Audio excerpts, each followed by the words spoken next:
नमस्कार, मैं अवनीश कुमार राय चंद्रा क्लासेस के परिवार में आपका स्वागत करता हूं। मित्रों, आज से हमारा टेट, सीटेट और सुपर टेट की क्लास की जो है ऑनलाइन व्यवस्था स्टार्ट हो चुकी है। ठीक है, मैं आपको बताना चाहूँगा कि हम सुपर टेट का नया बैच 3 तारीख से शुरुआत करने जा रहे हैं।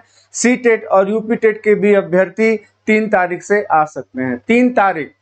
3 मई से हम सुपर टेट, टेट और यूपी टेट का नया बैच स्टार्ट करना प्रारंभ कर रहे हैं। ठीक है, आज से जो है मित्रों हम मनोविज्ञान की नई क्लास प्रारंभ करते हैं। शुरुआत आज से कही जाएगी और शुरुआत करने का परिहार यह है कि आज हम टेट, यूपी टेट और सुपर टेट के पाठ्यक्रम में आने वाले जो अध्याय हैं उन अध्यायों से आपको परिचित कराएंगे। ठीक है, तो स्टार्ट करते हैं यूपी टेट और सी टेट की परीक्षा में आने वाले अध्याय। यूपी टेट और सी टेट की परीक्षा में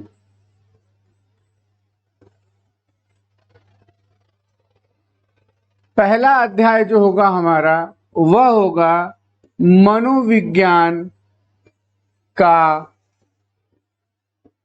अर्थ,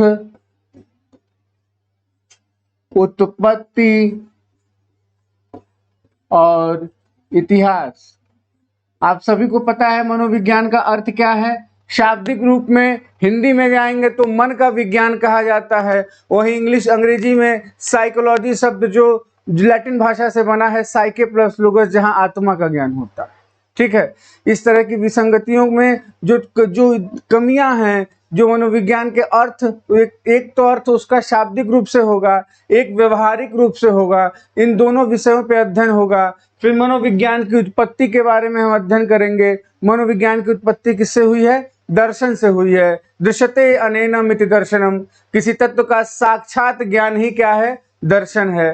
फिर हम मनोविज्ञान के इतिहास के बारे में अध्ययन करेंगे। तो इतिहास का परिहार यह बनता है कि मनोविज्ञान का प्रारब्ध कब से था।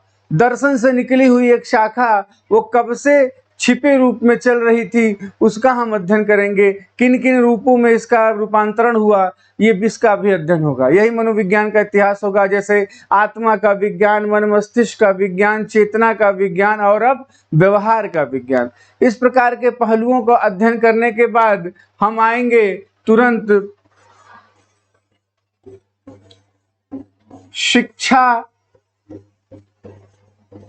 मनोविज्ञान पर,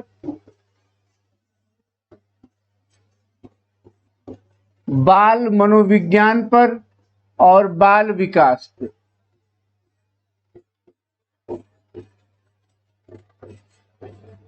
शिक्षा में मनोविज्ञान शब्द कैसे आया? तो प्रश्न बनता है कि इस पहले शिक्षा में मनोविज्ञान शब्द का सूत्रपात किसने किया? तो किसने किया? रुडोल्फ गोइकल महोदय ने। उसके बाद फिर आधुनिक मनोविज्ञान आई। ठीक है, प्रिंसिपल ऑफ साइकोलॉजी की रचना जिसने की विलियम जेम्स महोदय अमेरिका के थे।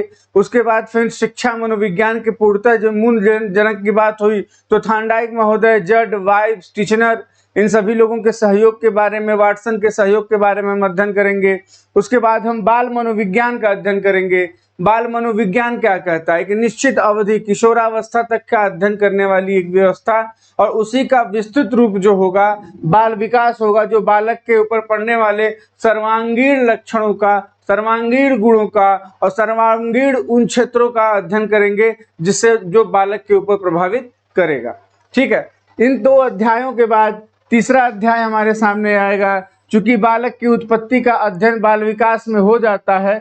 क्यों? क्योंकि जब भी किसी विषय वस्तु का अध्ययन करते हैं तो उसकी उत्पत्ति के बारे में अध्ययन करेंगे ही। माता पिता या पति पत्नी के निषेचन की प्रक्रिया से जिस भ्रूण का निर्माण होता है वो बालक कहलाता है, और उस बालक के बाद बालक के विकास का जब हम अध्ययन करेंगे, वही बालक जो जन्म के निषेचन की प्रक्रिया के बाद एक भ्रूण के रूप में मां के गर्भ में रहता है, जाइगोट के रूप में 14 दिन रह करके वो वहां पे स्थापित रहता है, योग नाम के पदार्थ का सेवन करता है, और कुछ समय बाद यही जाइगोट जो है पूर्णतः एक बालक का रूप धारण कर लेता है ना।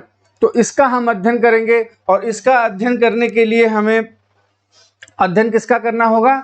अभिवृद्धि और विकास का, जिसको हम ग्रोथ एंड डेवलपमेंट भी कहते हैं। अभिवृद्धि जिसका संबंध मात्र शारीरिक क्षेत्र से है, एक निश्चित समय सीमा तक चलती है ना, एक अवधि इसकी संकुचित रहती है, विकास के अंतर्गत काम करती है, प्रत्यक्ष होती है, मात्रात्मक होती है, इन सभी पहलुओं का अध्ययन होगा। वहीं विकास जीवन पर्यंत चलने वाली प्रक्रिया, विकास के भाग, जैसे वृद्धि और विकास में विकास के भाग और अवस्थाओं का भी अध्ययन किया जाएगा। ठीक है, अवस्था का भी अध्ययन होगा। इन घटकों के बाद, अवृद्धि और विकास के घटकों के बाद हम आगे आएंगे। तो विकास में कई मित्र हैं, भाषाई विकास रहेगा और आपका सामाजिक विकास रहेगा, नैतिक विकास रहेगा, मनोसामाजिक विकास रहेगा। इन सभी पहलुओं पर अध्ययन करेंगे जो कि आगे लिखित मिल जाएंगे आपको। अवृद्धि और विकास, उसके बाद है वंशानुक्रम और वातावरण। क्या है? वंशानुक्रम और वातावरण। बालक के ऊपर पड़ने वाले प्रभाव में वंशानुक्रम और वातावरण की महती भूमिका होती है। तो उसमें हम वंशानुक्रम क्या है, जैसे पितरायक लक्षणों का एक पीढ़ी से दूसरी पीढ़ी में होने वाला स्थानांतरण क्या कहलाता है? वंशानुक्रम कहलाता है। ठीक, उसमें कुछ नियम दिए गए, कुछ सिद्धांत बने, बीजकोष का नियम बना, समानता का नियम बना, भिन्नता का नियम बना, है ना, प्रत्यागमन का नियम बना, अर्जित गुणों के अवितरण का नियम, वितरण का नियम, फ्रांसिस गाल्टन महोदय के जीव सांख्यिकी का नियम, डार्विनवाद चलेगा आपका, लैमार्क के सिद्धांत की चर्चाएं होंगी। ठीक है, मैकडूगल के अध्ययन की चर्चाएं होंगी, हैरिसन के द्वारा तितलियों पे किए गए प्रयोग का अध्ययन किया जाएगा वंशानुक्रम और वातावरण में। इसी क्रम में हम कुछ परिवारों का भी अध्ययन करेंगे, जैसे कालिकाक का परिवार, गोडार्ड का अध्ययन, ये सारी चीजों का अध्ययन होगा। वातावरण वही आंतरिक और बाह्य वातावरण के अंतर्गत अंतःस्रावी ग्रंथियों का अध्ययन होगा आंतरिक वातावरण में, और बाह्य वातावरण में समाज, सभ्यता, संस्कृति, लिंग का अध्ययन किया जाएगा। ठीक है, इन 4 अध्यायों के बाद हमारे सामने नया अध्याय आएगा वंशानुक्रम और वातावरण के बाद अधिगम।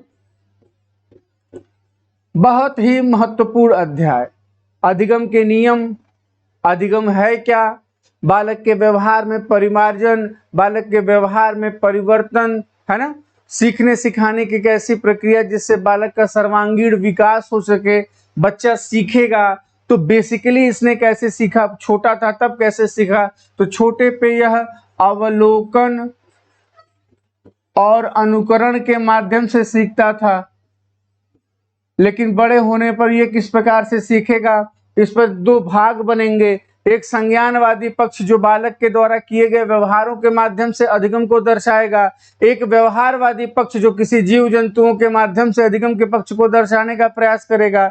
इसी में हम भाषाई विकास सिद्धांत, ठीक है, सामाजिक सिद्धांत, सामाजिक विकास सिद्धांत, मनोसामाजिक विकास सिद्धांत, इन सभी घटकों के बारे में, नैतिक विकास सिद्धांत, इन सभी घटकों के बारे में चर्चा करेंगे, चाहे वो संज्ञानात्मक हो, चाहे वो गेस्टाल्टवादी ही क्यों ना हो। ठीक है, अधिगम के सिद्धांतों के बाद, अधिगम के नियम व सिद्धांतों के बाद हमारे सामने नया अध्याय आएगा जिसका नाम होगा अभिप्रेरणा। क्या होगा? अभिप्रेरणा, मोटिवेशन। ठीक है, अभिप्रेरणा के नियम, अभिप्रेरणा के सिद्धांत, इन सभी घटकों पे हम अध्ययन करेंगे, चाहे वो मैस्लो का हो, चाहे मैकलीलैंड का हो, चाहे मॉर्गन व मूरे का हो, किसी का भी सिद्धांत हो, शरीर शास्त्र का सिद्धांत हो, चाहे किसी रूप में हो, इन सभी सिद्धांतों का अध्ययन करेंगे।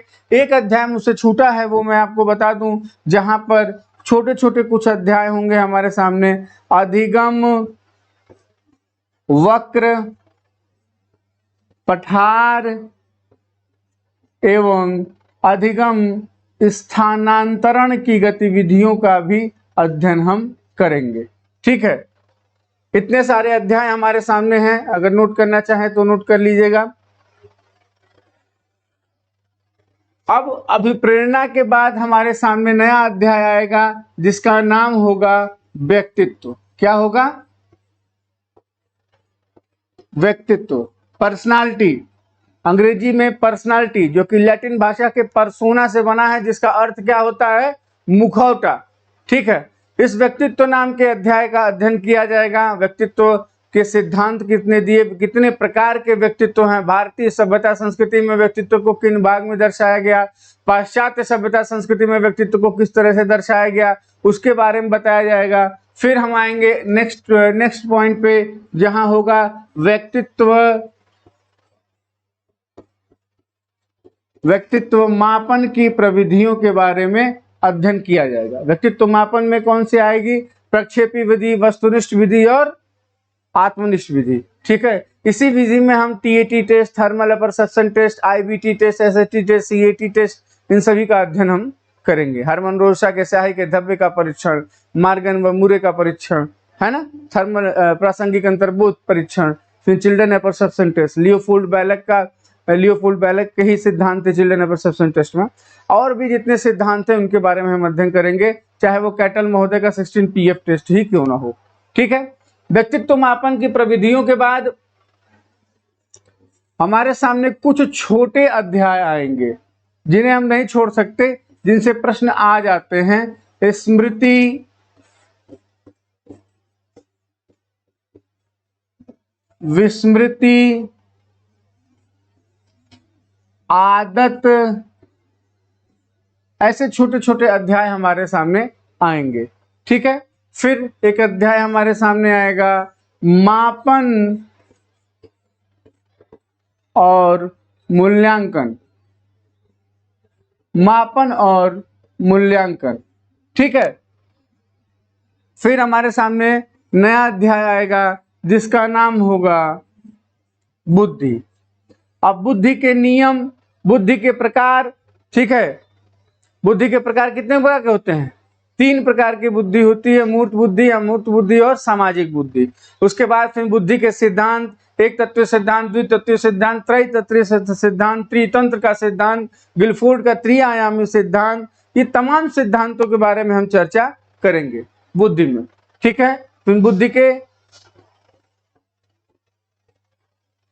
बुद्धि के सिद्धांत के बाद जो हम नया अध्याय आएगा हमारे सामने, वो होगा बुद्धि मापन।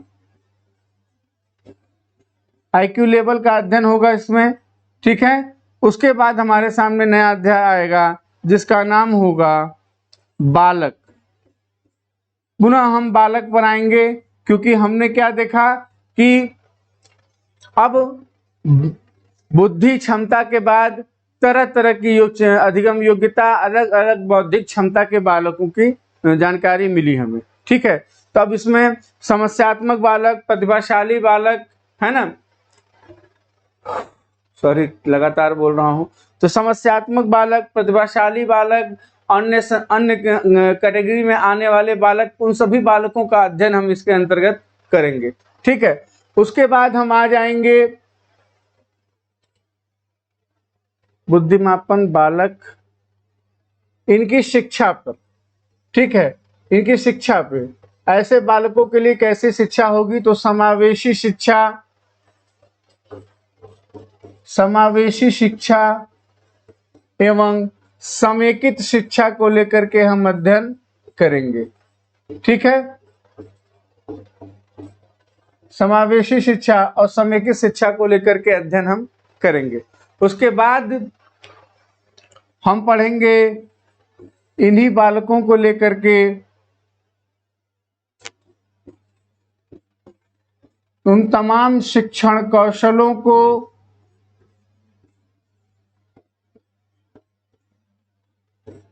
शिक्षण सूत्रों को,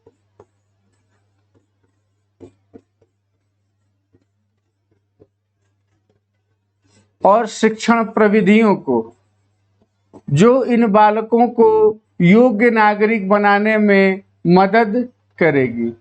ठीक है, उसके बाद आपके सामने नया अध्याय जो आएगा उसे हमें पढ़ना होगा एनसीएफ 2005, एनसीएफ 2009 और 20वां अध्याय होगा नई शिक्षा नीति। ये 20 अध्याय जो हैं आप लोगों को टेट और सीटेट में भी मदद करेंगे। सीटेट में बहुत ज्यादा कंडीशन जो आपकी बनती है वह 15 नंबर के अध्याय जो मैं इसी में जोड़ देता हूं। 15 नंबर समस्त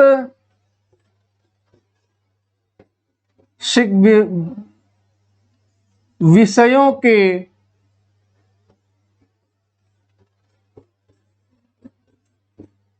शिक्षण कौशल से रिलेटेड होगा, हर विषय के शिक्षण कौशल से। ठीक है, तो ये चीजें हमें याद रखनी है। एक बार मैं फिर से रिपीट कर देता हूं आपके सामने। पढ़ना हमें क्या है, मनोविज्ञान का अर्थ, उत्पत्ति, उसका इतिहास, उसके बाद हम अध्ययन करेंगे शिक्षा मनोविज्ञान, बाल विकास के बारे में, फिर अभिवृद्धि और विकास के बारे में, उसके भाग, उनकी अवस्थाएं कैसी हैं, विकास के भाग 4, शारीरिक, मानसिक, सामाजिक व संवेगात्मक। लेकिन जब उन चारों भागों का हमें अध्ययन करना होगा तो हमें अवस्थाओं का अध्ययन करना जरूरी होगा। उसके बाद हम पढ़ेंगे वंशानुक्रम और वातावरण के बारे में, फिर अधिगम के बारे में पढ़ेंगे जो बेसिकली अवलोकन और अनुकरण से प्रारंभ होता है, और फिर ये इसके नियम बनते हैं, इसके सिद्धांत बनते हैं, कैसे बने। तो बच्चे ने जब सीख लिया ना, यहाँ पे जब सीख लिया तो वो किसी न किसी चीज से प्रेरित होगा। ठीक है, और प्रेरित होने के बाद अब प्रेरणा में कुछ प्रेरकों के बारे में भी अध्ययन हम करेंगे, कौन कौन से प्रेरक होते हैं, कैसे प्रेरक होते हैं। ठीक है, प्रेरित होगा। उसके बाद अधिगम वक्र, उसके सीखने के वक्र का अध्ययन किया जाएगा। पठार कहीं रुकावट होगी तो उसका अध्ययन करेंगे। अधिगम स्थानांतरण, सीखे हुए ज्ञान का वह आगे कैसे इस्तेमाल कर रहा है उसका अध्ययन करेंगे। ठीक है, अब बच्चा बड़ा हो चुका है, कुछ चीजें वो सीख चुका है जहां वह अपने विचारों को रख सकता है। ठीक है, तो उसके हम उसके बात करने की शैली से, उसके देखने की शैली से, उसके हाव भाव जेस्चर से हम उसके व्यक्तित्व का आकलन करना शुरू करेंगे। ठीक है, और व्यक्तित्व को देखने के बाद उसके व्यक्तित्व का मापन होगा। व्यक्तित्व मापन के बाद जो चीजें होंगी उस आधार पर, उस कसौटी पे उसे रखा जाएगा। फिर ये छोटे अध्याय, स्मृति, विस्मृति, आदत और अन्य ऐसे अध्याय हैं, जरूरी नहीं कि ये दर्शन कंप्लीट ही क्यों ना हो, कुछ और अन्य अध्याय होंगे जो छूट सकते हैं, वो भी आपको बताए जाएंगे। मापन और मूल्यांकन की प्रविधियां यहाँ शुरू होंगी। फिर बुद्धि के बारे में हम अध्ययन करेंगे, बालक की बुद्धि लब्धि कैसी है, बौद्धिक क्षमता कैसी है, बुद्धि कितने प्रकार की होती है। इन सिद्धांतों को देखने के बाद फिर बुद्धि मापन किया जाएगा। बुद्धि मापन करने के बाद कितने प्रकार के बालक होते हैं उनका अध्ययन किया जाएगा। समाज में हर तरह के बालक होंगे, प्रतिभाशाली बालक होंगे तो मंद बुद्धि बालक होंगे, जड़ बुद्धि बालक होंगे, सृजनात्मक बालक होंगे, समस्यात्मक बालक होंगे। उन बालकों के फ्यूचर को मेंटेन करने के लिए कैसी शिक्षा व्यवस्था की आवश्यकता होगी, तो तुरंत हम समेकित शिक्षा, समावेशी शिक्षा का अध्ययन करेंगे। नए शिक्षण कौशलों के बारे में जानेंगे, नए शिक्षण सूत्रों के बारे में जानेंगे और नई शिक्षण प्रविधियों के बारे में जानेंगे, तभी इन बच्चों को हम अध्ययन या अध्यापन करवा सकते हैं। ठीक है, उसके बाद मैं आपको एनसीएफ 2005-2009 के बारे में बताऊंगा, फिर नई शिक्षा नीति के बारे में चर्चा होगी, फिर 15 नवंबर बाकी ये जो 15 नंबर के जो हैं समस्त विषय जो सीटेट में आती हैं, मनोविज्ञान अकेली 30 नंबर की आती है। मैं आपको बता देता हूं कि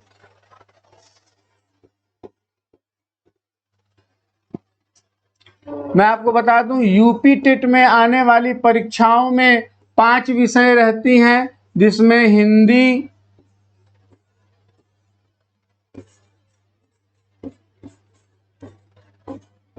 मनोविज्ञान,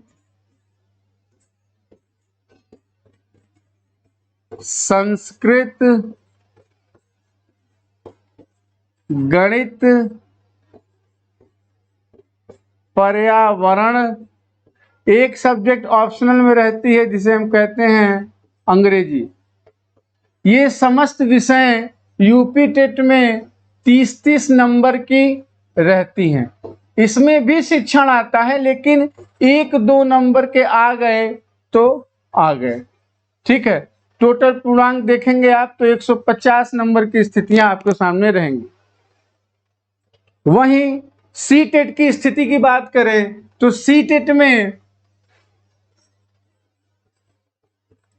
सीटेट में बात करें तो यही हिंदी जो है 15 नंबर सब्जेक्ट से होगा और 15 नंबर टीचिंग एप्टीट्यूड से, शिक्षण से होगा।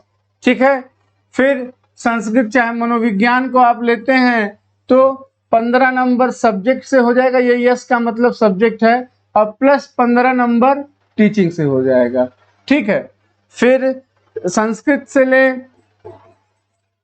चाहे अंग्रेजी, जो चुनाव में चुनी जाने वाली विषय है, इसमें भी 15 नंबर सब्जेक्ट से रहेगा और 15 नंबर टीचिंग एप्टीट्यूड से रहेगा। ठीक। गणित ले लेते हैं तो गणित में भी 15 नंबर सब्जेक्ट से रहेगा और 15 नंबर। बहुत ही कठिन होता है शिक्षण गणित का, तार्किक परीक्षाएं हैं इसलिए थोड़ी जटिलता रहती है, लेकिन आप परेशान नहीं होंगे। मैं इन समस्त विषयों का शिक्षण स्वयं आपको बताऊंगा। अभी सुपर टेट का सिलेबस रहना बाकी है, उस पर भी चर्चा हो जाएगी। फिलहाल एक विषय और बचती है, पर्यावरण। पर्यावरण पर्यावरण के अंतर्गत भी 15 नंबर के सब्जेक्ट प्लस 15 नंबर टीचिंग के रहते हैं। ये आपके टोटल मार्क होते हैं 150 नंबर के। मनोविज्ञान में कोई टीचिंग वगैरह का नहीं रहता।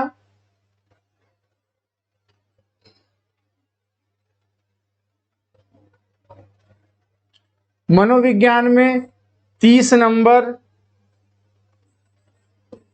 पूरे रहते हैं, क्योंकि ये स्वयं अपने में शिक्षण कौशल और उसकी विषय है। तो ये आपके 150 नंबर टेट और सीटेट के मैंने आपके सामने रख दिए। ठीक है। आगामी क्लास में आपको सुपर टेट के पाठ्यक्रम की चर्चा कर दी जाएगी। आप एकदम निश्चिंत रहें, एक परिवार की तरह अध्ययन होगा। बेसिक रूप से तैयारी कराई जाएगी, संपूर्ण मनोविज्ञान की, बाल विकास की। हाँ, सुपर टेट के विद्यालय प्रबंधन प्रशासन जो कुछ 4 अध्याय बचते हैं, मैं आपको बताऊं, जिसमें मैं आपको बता दूं यह स्टेट में जो बच रहे हैं अध्याय, 10 नंबर का बाल मनोविज्ञान है। कहा जा रहा है 10 नंबर का मनोविज्ञान की स्थितियां रहेंगी। ठीक है। और जो 10 नंबर में प्रबंधन एवं प्रशासन की स्थिति है और जीवन कौशल है, सूचना प्रौद्योगिकी है। ये कहने के लिए ये 2-2 शब्द हैं, लेकिन सभी अपने में एक पुस्तक हैं। सूचना प्रौद्योगिकी है और चौथा हमारे सामने आ जाएगा, जिसका नाम मेरे संज्ञान में आ नहीं रहा है, प्रबंधन प्रशासन जीवन कौशल सूचना प्रौद्योगिकी।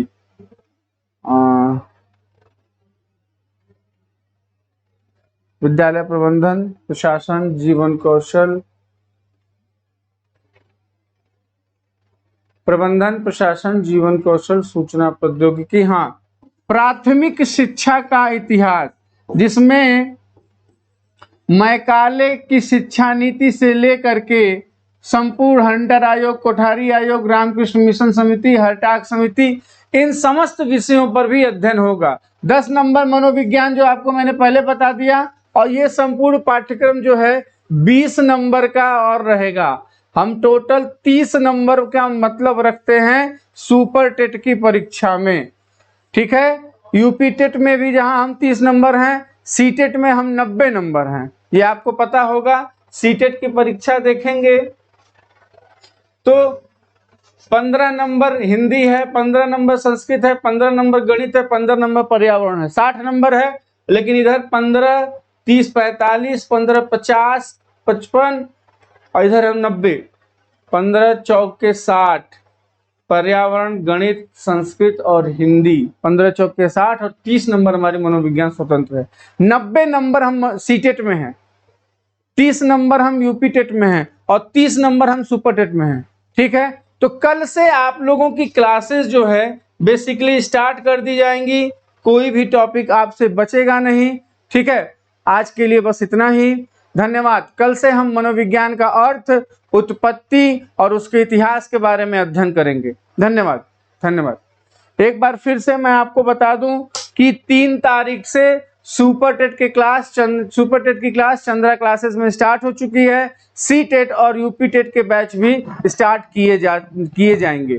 ठीक है, धन्यवाद। मनोविज्ञान की ये इंडिविजुअल कोर्स के लिए आप आए, एक बार अध्ययन करें, परिवार के साथ जुड़ें, खुद आपको समझ में आ जाएगा। धन्यवाद, धन्यवाद।